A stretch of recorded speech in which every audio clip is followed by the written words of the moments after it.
Everyone, स्वागत करती हूँ आपका अपने चैनल ग्रैनी गार्डन ब्लॉग्स में। दोस्तों, सभी लोग जानते हैं कि हमारे घर की साफ सफाई एक हाउस वाइफ के लिए कितनी ज़रूरी होती है, लेकिन उसे धीरे धीरे हमें कैसे मैनेज करना होता है। आज मैं अपने घर को साफ सुथरा कैसे रखें और उसके लिए छोटे छोटे टिप्स शेयर करने जा रही हूँ। जैसे कि भगवान का रूम अगर हमें साफ सुथरा करना है तो सारे जो हमारे भगवान हैं उनको हमें पहले ही उतार लेना है और साफ करके रख देना है।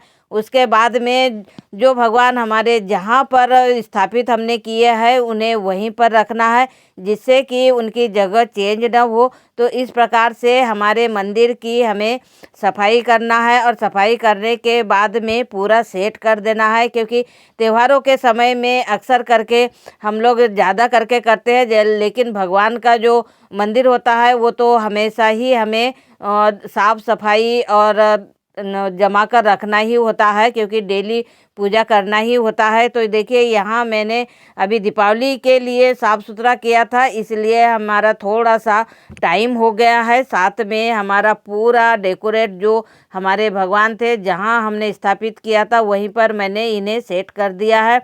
उसके बाद हमारी दूसरी टिप्स आती है, जैसे कि अगर हमें कोई शोकेस वगैरह या कांच वाला अगर साफ करना है तो उस रैक को भी हमें पहले पूरा खाली कर लेना है। मतलब जितना भी हमारा सामान रहता है उसे पूरा खाली कर लेना है, और उसके बाद में जो उसके कांच वगैरह है और ड्राज के अंदर जो हमारा डस्ट जमा रहता है उसे हमें क्लीन कर लेना है। जिससे कि अगर इस तरह से अगर हम लोग क्लीन करते हैं तो हमें लगभग 1 महीने तक क्लीन करने की आवश्यकता नहीं पड़ती है। इसलिए हमें इसे इसी तरह से पूरा खाली करके क्लीन करेंगे तो ज़्यादा बेटर रहेगा। वैसे अगर ऊपर पूरा सामान जमा हुआ है और हम लोग रेक की सफाई कर रहे हैं तो उतनी सफाई नहीं हो पाएगी। तीसरी हमारी जो है वो है हमारा फ्रिज की सफाई। जैसे फ्रिज की सफाई करने से आधा घंटा पहले हमें इसका स्विच बंद कर देना है, ताकि जो फ्रिज के अंदर जो हमारा बर्फ़ वाला ट्रे रहता है वो बर्फ़ पिघल कर बाहर आ जाए और हमारा जो अंदर का जो फ्रिज है वो अच्छे से साफ़ हो जाए। और सबसे विशेष ध्यान हमें स्विच का ही रखना रहता है, क्योंकि अगर स्विच बंद करके अगर नहीं हम लोग अगर साफ़ करते हैं तो करंट लगने का भी डर रहता है। इसलिए हमें हमारी सावधानी बरतना बहुत ज़रूरी रहता है, और ख़ास करके एक हाउस वाइफ के लिए बहुत ही किचन से टिप्स है, किचन की रिलेटेड टिप्स है जो कि ध्यान हमें रखना ज़रूरी होता है। छोटी छोटी टिप्स आज शेयर करने जा रही हूँ। आई होप आप लोगों को आज की मेरी टिप्स बहुत पसंद आने वाली है, क्योंकि हर हाउस वाइफ अपना ख्याल रखती ज़रूर है लेकिन कभी कभी भूल जाती है। उसके बाद हमारी चौथी टिप्स आती है किचन में।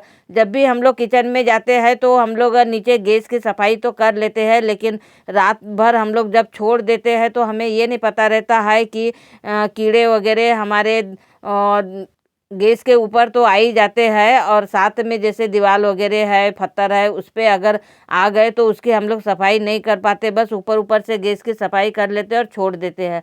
लेकिन हमें ऐसा नहीं करना है, पूरा साफ करना है।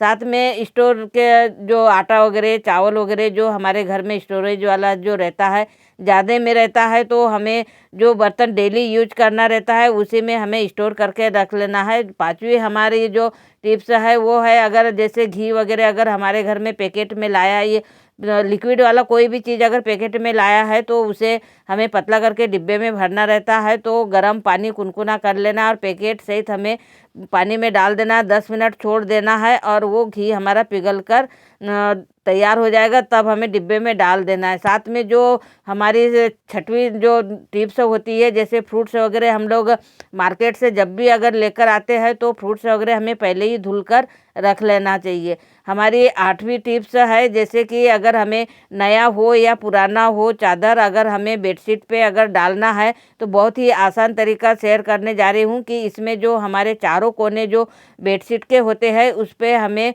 इस तरह की रस्सी बांध लेना चाहिए, जिससे कि हमारा जो चादर है कभी ख़राब नहीं होगा। मतलब कभी कभी गलती से बच्चे वगैरह अगर कूदने लग जाते हैं तो हमारा चादर इधर उधर खिसक जाता है, तो फिर हमें जमाना होता है। तो हमें इस तरह की नाट बांधकर अगर हम लोग चादर को डाल देते हैं तो वो इधर उधर नहीं होगा और हमारा हमारा चादर जैसे कि वैसे ही जमा रहेगा। तो बहुत आसान सी टिप्स बता रही हूँ, हाउसवाइफ के लिए बहुत ही उपयोगी टिप्स है। तो चलिए हमारी 9वीं टिप्स आती है यहीं पर, क्योंकि हमारी 8 टिप्स मैंने बहुत ही आसान तरीके से आप लोगों से शेयर किया है। अगर हम लोग अगर जैसे दीपावली, अभी दीपावली का सीज़न चल रहा है, उसी में मैं ये सारी टिप्स शेयर करने जा रही हूँ। अगर हमें कभी नमकीन वगैरह बनाना है तो नमकीन बनाने के बाद में हमें जैसे जो चम्मच कहो या फिर झारा वगैरह कहो, उससे मिक्स नहीं करना है, क्योंकि जो हमने नमकीन बनाया है वो एकदम कुरकुरा सा है, और अगर उससे अगर ये करते हैं तो टूटने का डर रहता है। इसलिए हमें हाथ से ही मिक्स करना है और हल्के हाथ से ही हमें पैक बंद डिब्बे में रखना है। हमारी 10वीं टिप्स है कि जो हमारे अभी दीपावली का जो सीज़न चल रहा है, तो हमें इसे सोफ़ा कवर वगैरह, बेडशीट वगैरह हमें चेंज करना ही होता है।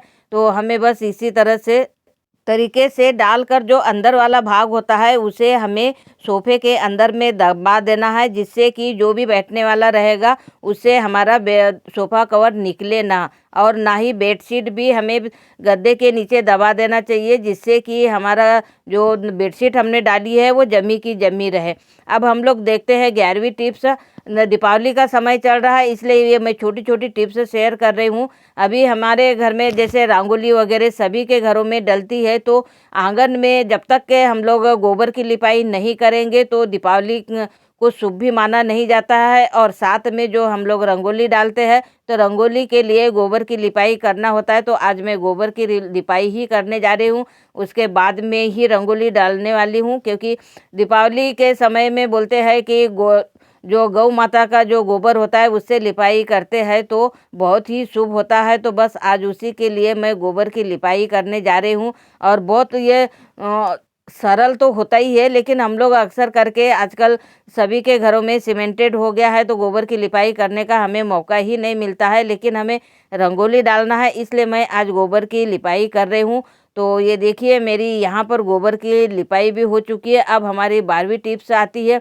जो हमें अगर नमकीन वगैरह, चकली वगैरह बनाना है तो उसके लिए जो मिक्सर हमारा रहता है उसे हमें क्वांटिटी के हिसाब से ही लेना है, जिससे कि हमारी चकली वगैरह अगर बना रहे हैं तो एकदम परफेक्ट बने। और इसका जो सिरा होता है, दोनों सिरे सबसे शुरू वाला और लास्ट वाला इसे दबा देना चाहिए, जिससे कि जब हम लोग कढ़ाई में तलेंगे तो इसके सिरे खुलेंगे नहीं। तो इसलिए हमें इसे मुंह को दबाते हुए ही चकली बनाना है। तो देखिए यहाँ मैंने चकली भी बना ली है, और चकली बनाने के बाद में हम लोग इसको तल लेंगे, और तलने के बाद में फिर देखेंगे कि हमारी चकली एकदम कुरकुरी सी जो बनी है। दोस्तों इसका वीडियो मैंने अपने चैनल पर डाल दिया है। अगर कुरकुरी चकली बनाने का अगर वीडियो आप लोगों ने नहीं देखा है तो ज़रूर मेरे चैनल पर जाकर देखिए।